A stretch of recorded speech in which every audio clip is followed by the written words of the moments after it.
আসসালামু আলাইকুম রহমতুল্লাহি ওবরাকাতুহ। আমি আপনাদের সম্মুখে আজকে আলোচনা করব আজরাইল মানুষের জান কবজ করে কি না। এই ব্যাপারে বিভিন্ন ওলামায়ে কেরাম বিভিন্ন ধরনের ফিতনামূলক কথাবার্তা বলিতেছে। এইগুলির উত্তর আমি আপনাদের সম্মুখে কুরআন ও হাদিসের মাধ্যমে পেশ করব ইনশাআল্লাহ। আমরা জানি যে কুরআন শরীফে আজরাইলের নামে কোনো নাম নাই এবং সহি হাদিসেও আজরাইল নামে কোনো ফিরিস্তার নাম নাই। তবে ইসরাইলের রেওয়ায়তে পুরাতন কিতাবের রেওয়ায়তগুলিতে আজরাইলের নাম আছে। কুরআন ও হাদিসে আজরাইলের নাম মালাকুল মৌত বলা হয়েছে। যেরকমভাবে আগেকার কিতাবে হজরত ইয়াকুব আলাইহিস সালামকে জাকুব নামে অভিহিত করা হয়েছে, ইব্রাহিমকে আব্রাহাম নামে অভিহিত করা হয়েছে এবং মরিয়মকে মেরি নামে অভিহিত করা হয়েছে, ইউসুফ আলাইহিস সালামকে জোসেফ নামে অভিহিত করা হয়েছে। কাজী নামের কোনো সমস্যা নাই। আজরাইল মালাকুল মৌত, আগেকার কিতাবে আজরাইলকে আজরাইল বলা হয়েছে আর আমাদের কুরআন ও হাদিসে মালাকুল মৌত বলা হয়েছে। তো কোনো কোনো ওলামায়ে কেরাম এই কথাগুলি বিভ্রান্তভাবে মানুষদেরকে শোনাইতেছে, এই জন্য আর বসে থাকতে পারি নাই। সেই প্রশ্নের উত্তর আমরা দিতে একান্ত মনোনিবেশ করেছি। বন্ধুগণ, আপনাদের সম্মুখে আমি বলতে চাই, যিনি মালাকুল মৌত তিনি মানুষের জান কবজ করেন এবং তিনি একজনকেই দেওয়া হয়েছে। একজন আলেম বলেছেন, সূরাতুস সেজদার 11 নং আয়াত ব্যাখ্যা করতে গিয়ে তিনি বলেছেন, কুল ইয়াতাওয়াফাকুম মালাকুল মাউতিল্লাযী উকিলা বিকুম সুম্মা ইলা রাব্বিকুম তুরজাউন। এই যে কোরআনের আয়াত, এই আয়াতটার কিছু অপব্যাখ্যা তিনি করেছেন। এখানে কুল, হে নবী আপনি বলুন, ইয়াতাওয়াফাকুম তোমাদেরকে ওয়াফাত দান করবে মালাকুল মৌত মৃত্যুর ফিরিস্তা, আল্লাযী যিনি উকিলা বিকুম তোমাদেরকে উকিল বানানো হয়েছে, তোমাদের জন্য উকিল বানানো হয়েছে, সুম্মা ইলা রাব্বিকুম তুরজাউন অতঃপর তোমরা তোমাদের রবের কাছে প্রত্যাবর্তিত হবে। এখানে তিনি ইয়াতাওয়াফাকুম, দেখেন ইয়াতাওয়াফাকুম শব্দটি বহুবচন, মানে তোমাদেরকে ওয়াফাত দান করবেন। আর মালাকুন শব্দটি একবচন। কে ওয়াফাত দান করবেন? একজন ফিরিস্তা, যিনি হইলেন মালাকুল মৌত। আল্লাযী উকিলা, উকিলা শব্দটিও একবচন, যাহাকে উকিল নিযুক্ত করা হয়েছে।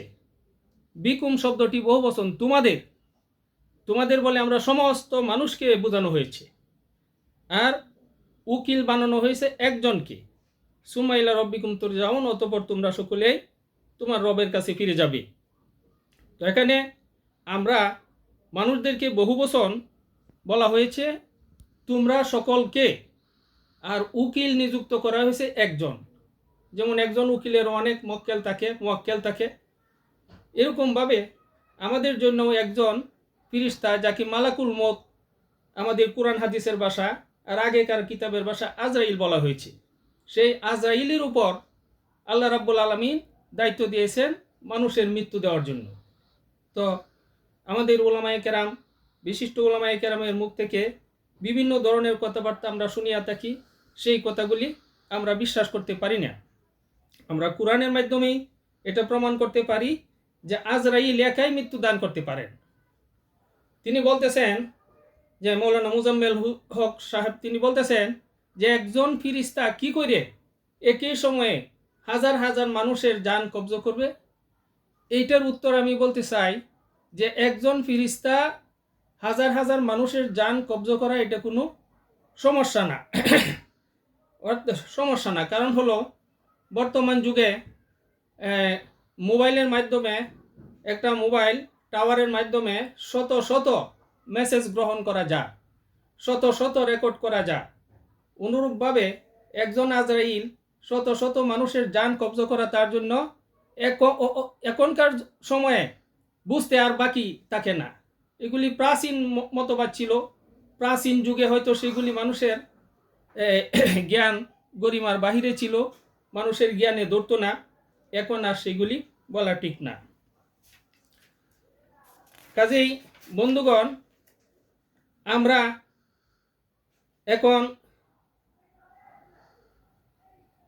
দেখেন পৃথিবীতে একটিমাত্র সূর্য, এই একটিমাত্র সূর্য সারা পৃথিবীতে আলো দেয়, আলো ছড়ায় এবং প্রতিটি গাছপালাকে সতেজ রাখে। মানুষের বিভিন্ন কাজে এই আলো উপকার করতেছে।